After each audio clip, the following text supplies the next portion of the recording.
The Tale of Peter Rabbit by Beatrix Potter. Once upon a time, there were four little rabbits, and their names were Flopsy, Mopsy, Cottontail, and Peter. They lived with their mother in a rabbit hole under a big fir tree. Now, my dears, said old Mrs. Rabbit one morning, you can go into the fields and down the lane, but don't go into Mr. McGregor's garden. Your father had an accident there. Mrs. McGregor put him in a pie. Now run along and don't get into trouble. I am going out. Then old Mrs. Rabbit took a basket and her umbrella and went through the wood to the baker's. She bought some bread. Flopsy, Mopsy, and Cottontail were good little bunnies. They went down the lane to gather blackberries. But Peter ran straight away to Mr. McGregor's garden and squeezed under the gate. First he ate some lettuce and some French beans, and then he ate some radishes. Then he felt rather sick. He went to look for some parsley. But there he met Mr. McGregor. Mr. McGregor was on his hands and knees. Mr. McGregor was on his hands and knees. He was planting out young cabbages, but he jumped up and ran after Peter. He waved a rake and called out, Stop, thief! Peter was terribly frightened. He ran all over the garden because he had forgotten the way back to the gate. He lost one of his shoes among the cabbages and the other shoe among the potatoes.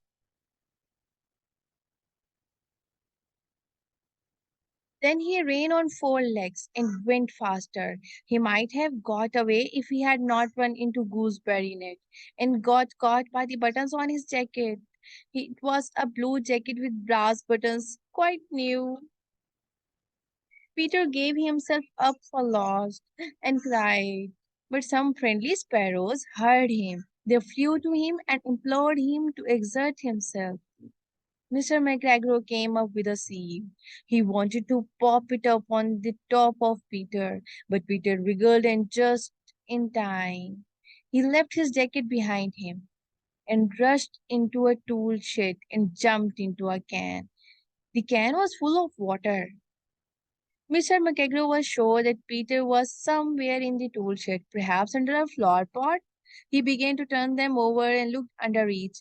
Presently, Peter sneezed. Shoo! Mr. McGregor was after him in no time and tried to put his foot upon Peter, who jumped out of a window, upsetting three plants. And tried to put his foot on Peter, who jumped out of a window, upsetting three plants. The window was too small for Mr. McGregor, and he was tired of running after Peter. He went back to his work. Peter sat down. He was out of breath and frightened, and he didn't know which way to go. And he was very wet because he had sat in the can. After a time, he began to wander about. After a time, he began to wander about and looked all around. He found a door in a wall, but it was locked. An old mouse was running in and out over the stone doorstep. She was carrying peas and beans to her family. Peter asked her for the way to the gate, but she had such a large pea in her mouth that she could not answer. Peter began only she only shook her head. Peter began to cry. She only shook her head. Peter began to cry. Then he tried to find his way straight across the garden, but he came more and more puzzled. He came to the pond where Mr. McGregor filled his water cans. A white cat was staring at some goldfish. She sat very, very still, but now and then the tip of her tail twitched. Peter thought it is best to go away without speaking to her. He went back towards the tool shed, but suddenly he heard the noise of a hook scratch, screech. Peter jumped underneath the bushes, but as nothing happened, he came out and climbed upon a wheelbarrow and looked around. The first thing he saw was Mr. McGregor. His back was turned towards Peter, and behind him was the gate. Peter got down very quietly off the wheelbarrow and started running as fast as he could.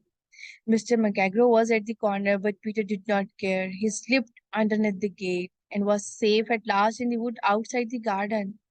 Mr. McEgro hung up the little jacket and the shoes for a scarecrow to frighten the blackbirds. Peter never stopped running or looked behind him till he got home. He was so tired that he fell down upon the nice soft sand on the floor of the rabbit hole and closed his eyes. His mother was cooking. He wondered what he had done with his clothes.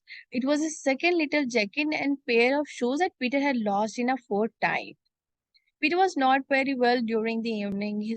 His mother put him to bed and made some chamomile tea, and she gave a dose of it to Peter, 1 tablespoon to be taken at bedtime. But Flopsy, Mopsy, and Cottontail had bread and milk and blackberries for supper.